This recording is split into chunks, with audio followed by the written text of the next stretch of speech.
Почитуван председател на собранието, почитувани пратеници, почитувани колеги од владата, председател на владата, почитувана пратеничка Сладјана Митева, ви благодарам за шансата што ми дадовте да одговорам за ВАИБО. Мислам дека е многу важно прашање за граѓаните од Крива Паланка и мислам дека е важно да ја слушнат вистината за ВАИБО.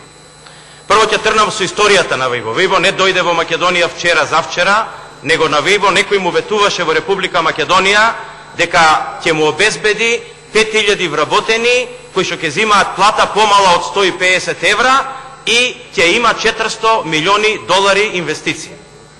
За тоа постојат пресконференции, а ако не се лажам, на една од нив сте и вие сликани. Значи, таквите пресконференции беа држени и тоа им беше ветувано на таа компанија. За жал, на компанијата ветеното никогаш не им е исполнето. Во меѓувреме, ВАИБО добил препорака да откупи погон во Крива Паланка, во кој што ќе воспостави ново производство. Во тој погон е погонот за кој што вие денеска зборувате, а тој е резултат на неоствареното ветување кое што им било дадено на ВАИБО и сите ние за тоа знаеме многу добро, а можеме и да се подсетиме на сите пресконференции и на сите настани кои што околу тоа се случува. Она што сакам да ви го кажам што е за ВАИБО направено. Прво, владата на Република Македонија не може да се меша во приватните компании. Владата на Република Македонија не е задолжена да дели плати во приватни компании. Заради тоа што ако тоа го прави, секоја компанија која што не може да додели плата, треба да дојде во владата и да бара плата за работниците. Не, тоа не е работа на владата. Работа на владата е да помогне и да атрактира одредени фирми да отидат и тие вработени кои што се нашле во компанија која што западнала во тешкоти, а ВАИБО е точно таква, да атрактира други инвеститори да тие луѓе ги запослат.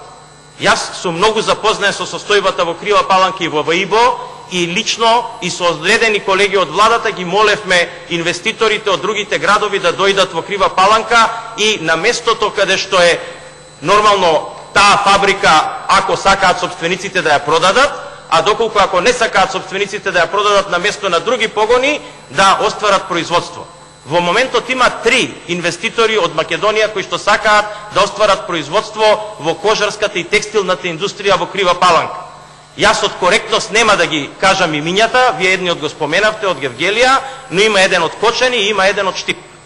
Сите тие сакаат да дојдат, да ги запослат вработените кои што вие ги споменавте и тие да продолжат со својот работен однос во нивните компании. Она што сигурно можам да ви го кажам е дека се потрудивме да го направиме максималното, но она што исто така сигурно можам да ви го кажам, дека тие вработени се колатерал на ветувањата кои што се неодговорно дадени и не треба да се даваат такви. Она што е многу важно е дека ние се обидовме и мислам дека успеавме да за тие вработени најдеме решение. Во меѓувреме, сите вработени за кои што вие зборувате, зимаат социјална помош, односно се под заводот за вработување и тие до септември ќе зимаат одредена плата, а после тоа ќе продолжат да работат во овие компании кои што ќе формираат производство таму. Сакам да ви кажам кратко за купната слика. Мислам дека е добро сите да го слушнат ова и мислам дека е важно да го слушнеме како податок, а пред се да го слушнат македонските граѓани. Во првиот квартал на 2018 година, ве молам подвлечете, во првиот квартал во 2018 година инвестициите странски во Република Македонија се 233 милиони евра. Повеќе од цела 2017 година или повеќе од било кој квартал тргнувајќи од 2006 година.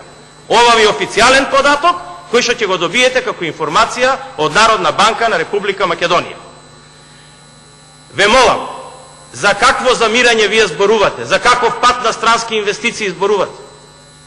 Па вие ме прашавте да одговорам околу странските инвеститори и информациите околу тоа.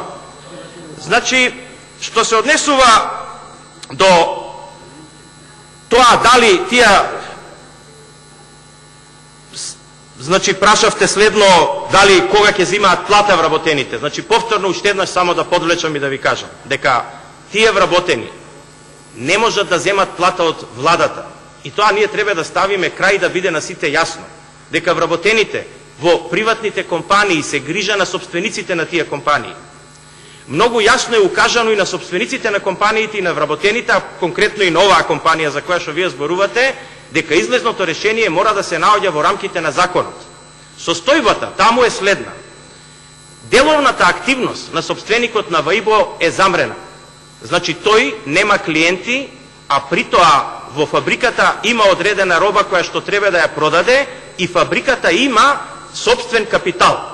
Капиталот на фабриката, кој што се однесува значи во имот и во опрема, е над 2,5 милиона евра, а неговите долгови што према банките во Република Македонија, што према одредени доверители, а дел према значи и вработените за нивните плати и придонеси, изнесува под 2,5 милиона евра.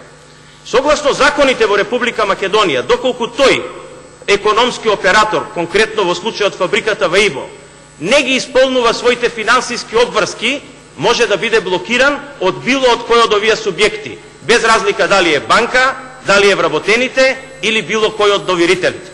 Во моментот кога тој ќе биде блокиран, после 45 дена се отвара простор за стечајна постапка. Во стечајната маса на ВАИБО за среќа има доволно капитал да се надмират сите. Заради тоа, значи, кратко речено, сакам да ви кажам дека кога сета ова законска постапка ќе се спроведе, вработените ќе ги земат своите неземени плати, во меѓувреме бидејќи се невработени и се под Заводот за вработување изимаат надокнади за тоа, а што се однесува, значи тие што се пријавиле нормално, а се грижиме да овие три инвеститори кои што веќе ви ги споменав, во Крива Паланка воспостават производство и сите вработени ги вработат повторно во нивните производни капацитети. Мислам дека ви објаснив јасно во рамките на законот како треба да се реши проблемот со вработените на ВАИБО, а поготово, значи, е добра информацијата, уште еднаш ке подвлечам, што стечајната маса и капиталот, таа се уште не е стечајна, бидејќи компанијата не е отидена во стечај, но ќе биде доколку западне во стечај, доколку не ги исплати, капиталот на компанијата е поголем од обврските што ги има према сите доверители и тоа кажува дека сите тие ќе ги подмират и наплатат своите побарувања. Јас не ви должел повеќе, сакам само да ви укажам она што вие го кажавте, каде се тие инвеститори што ги бараме. Јас мислам дека можам само да ви кажам не само конкретно за Крива Паланка, него ќе ви кажам за сите инвеститори во државата, а за Крива Паланка веќе ви одговорив конкретно, дека оваа година, односно, еве да речам, од почетокот на владењето на оваа влада, али во главно беа од последните месеци минатата година и оваа година, се подпишани повеќе од 10 договори со странски инвеститори и во текст на подпишување, мислам дека следната недела на седница на влада ќе се најдат уште 2 или 3 нови странски инвестиции, а премиерот во своето излагање по повод една година од влада, јасно ви наведе 3 големи инвестиции кои што се во очекување во Република Македонија, се надвор од овој список што јас ви го кажувам. Но еве вие не верувајте за овие бројки, немојте да верувате воопшто на ова што го зборувам. Верувајте на статистиката од Народна банка, а таа уште еднаш ке повторам, кажува: првиот квартал во 2018 година во Република Македонија има 233 милиони евра странски инвестиции, повеќе од цела година 2017 и повеќе од било кој квартал, тргнувајќи од 2006 година па навакај. Ве молам, немојте да верувате на ништо друго, верувајте на бројките. Благодарам.